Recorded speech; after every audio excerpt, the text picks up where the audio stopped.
because why not? That airplane has 2 complete sets of controls. So we actually went through programs in the simulator and in the airplane, where they taught us to fly the bird. So I got to do both throughout my career. Great. But specifically, the backseat duties were weapon systems, radar, electronic warfare, those kinds of things. So you'd help them know where they were going, basically? Right. Bombing. Yeah, all right. So, what rank did you achieve during the war? I went over as a captain and came home as a major. I had been selected for major before going over, and my date depended on my rank occurred while I was there. So I was captain part of the time, a major part of the time. Cool. What were your emotions at the end of the war? Mixed. Left a lot of good guys over there, Kyle. Good friends. You see them one day, have a beer with them at night one day, and they're gone the next. Good kids. Defensive tackle in the Air Force Academy. Harley Hackett, great big kid, one of the best there were. Gone. I mean, and he wasn't the only one. Dozens of them. I hated to leave them there, but I was ready to go home. But a bit disillusioned by the fact that I was leaving a war that I knew, based on the political situation in the United States, that we probably couldn't win. Yeah. Let's see. When did you retire from the Air Force? I retired in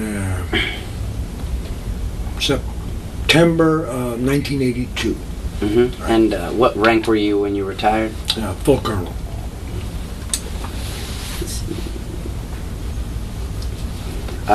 Let's talk about your medals. I don't usually talk about my medals, but since you were asked. Oh, okay. Which medals did you achieve during the war? During the war? Okay. I got... the highest medal I achieved during the war was the Distinguished Flying Cross, and I was awarded 3 of those, 3 for 3 different missions. That's that one right there. How would one achieve that? It depends on the mission. If it turns out to be a particularly hazardous mission, you took a lot of hits, a lot of shrapnel, that was sometimes written up as a Distinguished Flying Cross mission. There was another mission that I got one for, specifically for defending a surrounded group of ground troops, and taking out a bunch of Viet Cong machine gunners. And that one actually came through the Army channels with our tail number, and they recommended us for the Distinguished Flying Cross.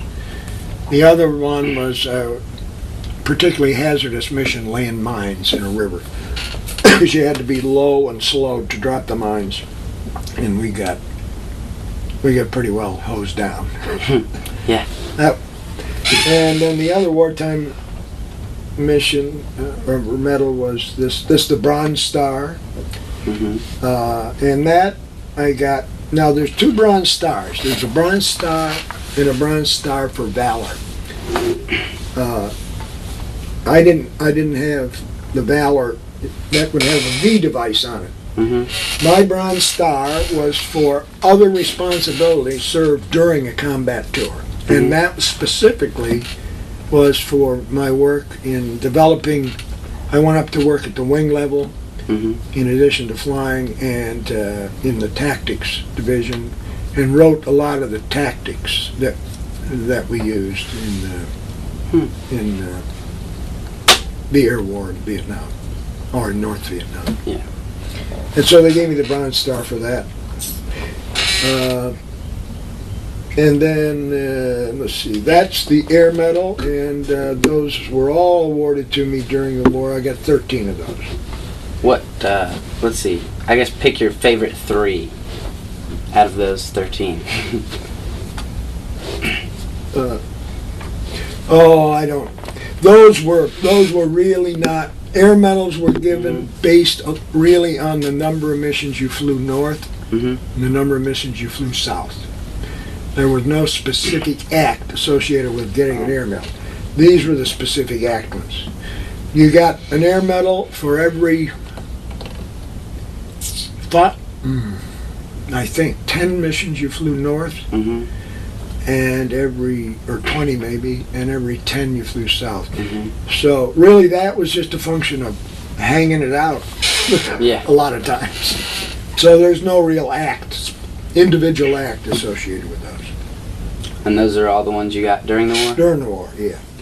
These meritorious service medals were peacetime awards for particular staff work or projects, things like that. What, let's see, these 2 right here, those were... Yeah, that's an Air Force Commendation Medal. That's these go from here this way in rank, in terms of significance. Of the large ones I have here, that's the lowest of them. That's the Air Force Commendation Medal. And I got that as, I think, when I was part of that training squad, that training wing in the Air Force. And this one right here, your most prestigious. That's the highest one I got. That's the 5th highest the U.S. gives. That's called the Defense Superior Service Medal. I was awarded that for the work I did. I was on an exchange assignment with the Department of State, developing policy and coordinating policy on everything that the State Department had to do with Europe or the North Atlantic Treaty Organization. And that's why I got that one for. NATO? NATO, right. All right. This concludes our interview. Thank you very much.